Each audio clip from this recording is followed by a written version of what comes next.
to be extremely passionate about wanting to not only be a screenwriter, but put forward stories that mean a lot to you. And I think you just have to be able to keep with it when it gets tough. I think a lot of times off the bat, people think it's just, oh, I have this cool story, and I'm just gonna, throw it out there, and it'll all come together, and it'll be pretty easy. But once you really get into the craft of storytelling and the mechanics of it and the different aspects you need to incorporate for it to impact people, I think you really have to have a love for it, because you're going to get bogged down. There's going to be some hard times, and you're going to hit some walls, and if you don't have a love for it, and if you don't enjoy it even during those hard times, then it's not for you. If I were to talk to aspiring screenwriters coming into our program, I think that I would put out there first that you need to be ready for inspiration. And one of the things that I just kick myself for are times when I was driving in my car, or I had just woken up, or I was talking with a friend and I didn't have a notebook. And I know that that's a classic note that people give, like, have a notebook with you, have somewhere to write it down, but you just have no idea what's going to hit you, or what conversation is going to remind you of something that your character is going through, and you think, oh my gosh, that solves the problem. And then if you didn't write it down, it's like gone. It's gone, and you didn't write it down, and it kills you. And you'll sit at your computer for the rest of the week or the rest of the month going, I wish I had written that thing down. If I knew then what I know now, I would have paid a lot more attention to structure while I watched television, especially how the writer would track each character's emotions through a show, like The Simpsons. I think they do an excellent job of that. Simply watch the most TV and the most movies as possible. You simply need to know what's happening, what's on the air, and what people are making. Because for some reason, even if you don't like the TV show, that TV show is on air. And if you're able to look at it from a critical point of view and see what people like in it, then that can help you that much better in your own writing. Because I imagine at some point, at least being a part of the MFA program, you want to write and you want your writing to be produced. So if you know what is being produced, maybe you can write something that's eventually produced. If I had it to do over again, what I would realize is that if it doesn't work on the stage, it doesn't matter if it works on the page. So beginning writers always want to be clever and witty and smart, and they usually are, so they put these wonderful epigrams and bon mots in the characters' mouths because they can't wait to hear an actor say this wonderfully clever thing they've thought up. But very often it doesn't work once you have actual actors have to say these words, because the audience isn't engaging with the story. They're not watching a script with one hand and reading and saying, boy, I can't wait to see how the actors perform this wonderfully clever line. They're just engaging with the characters emotionally, or they should be. And so if characters suddenly stop and say clever things that don't fit the emotional moment, the scene, the mood, the story, the character's attitude, then it's wrong. They disengage from the story and they don't even hear the joke that you cleverly wrote. The first script I ever wrote was for The Jeffersons, an episode of The Jeffersons. And I was going to show those guys, after they'd been doing it for 8 years, I was going to show them how great an episode of The Jeffersons could really be. So every line was a clever, clever bon mot, and every entrance was outrageous, and everybody came in wearing costumes. And I turned in my first draft and waited for the producers to call me up and tell me, where have I been all their lives, and how could they have ever functioned without me on their writing staff? And instead they called up and said, it's a very clever script, unfortunately it's not The Jeffersons. And then they proceeded to explain to me everything I'd done wrong. And I remember one of them saying, sometimes a character can just walk in and say hello, it's okay. So I learned a valuable lesson, although it took several years for me to finally get that to sink in, that first and foremost, when you write any kind of a script, it's not a text, it's an event. And if the event doesn't work, change it. Change the text to make the event work. For me, disclosure of information is the most important aspect of any story, really, but particularly in a screenplay. That's how, when, and why you give the audience information. It can be as simple as showing somebody in a red dress, or it can be a huge, big plot revelation, like I see dead people in The Sixth Sense.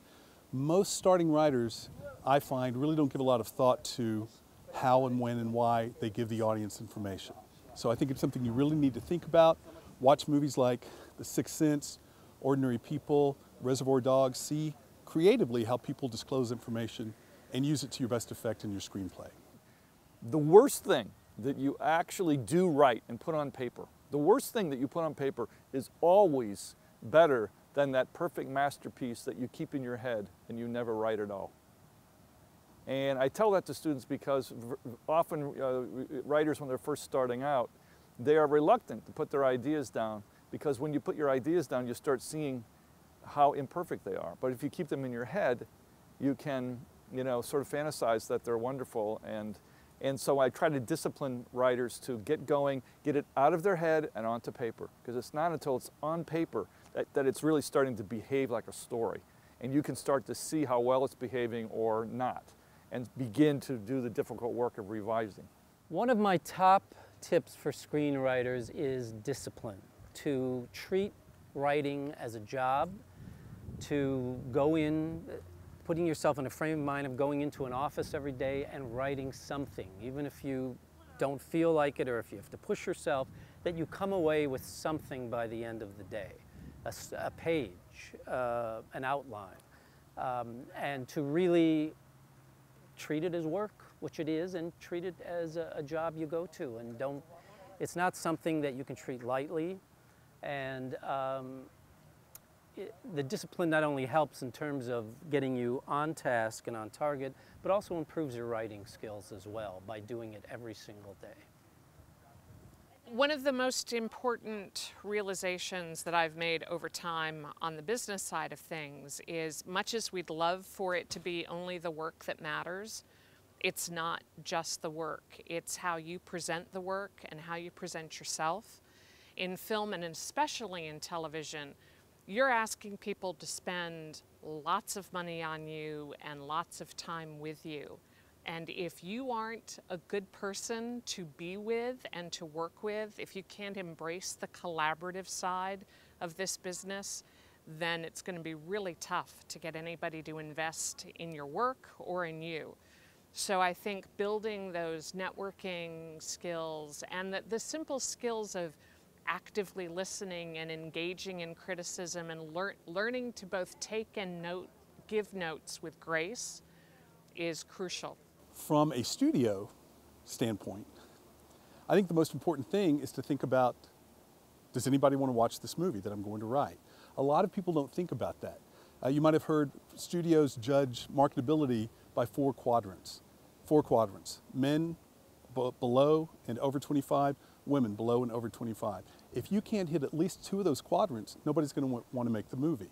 So think about it. Does somebody really want to see this project? A lot of us, I even have one, want to write very personal projects. That's okay, but just know that, like mine, I'm going to have to make it on my own. I'm not going to have a studio breaking down my door to make the movie. Who wants to watch your movie? Why do they want to watch the movie? That's one of the most important things you can think about even before you start writing it. Motivation is a product of activity, not a prerequisite, meaning you will get motivated once you break inertia and start beginning. You can't wait for motivation and inspiration. You sort of have to make it happen by committing to start working, start writing scenes, start writing a treatment, start writing whatever stage you're in, start writing. And then as you start to, create some flow, you will start to feel motivated. Writing at the top of your intelligence is not assuming that the audience isn't as smart as you. In fact, assuming the opposite, that the audience is as smart, if not smarter. And writing intelligent characters, real characters, and not condescending to the audience or writing down to the audience and pushing yourself. It's harder to do it that way, but it's something that in the long run I think creates lasting work. Write from faith and not from fear.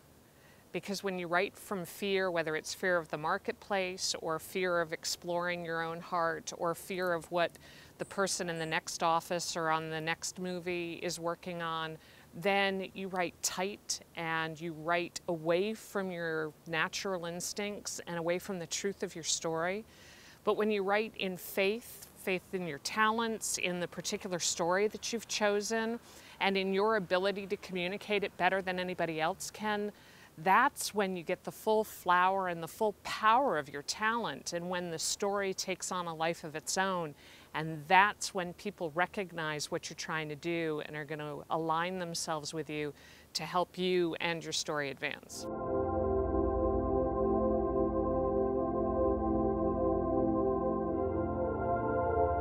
These are things not to do with a room full of writers. Do not call in sick and then come back 3 days later with a tan. You will not get away with it. What? I'm serious. These are my do not laugh the hardest at your own jokes or your own script. Lay back, let other people laugh. If you happen to win an Emmy for Best Writing, do not bring the Emmy in the next day to the office. Does not sit well with the writers. And don't take it to a network table read where you put it in front of you on the table so that all the actors and writers can see it. Because once you get up to get a bagel and you turn back around, it's gone. And you'll never see it again. Ever see it again.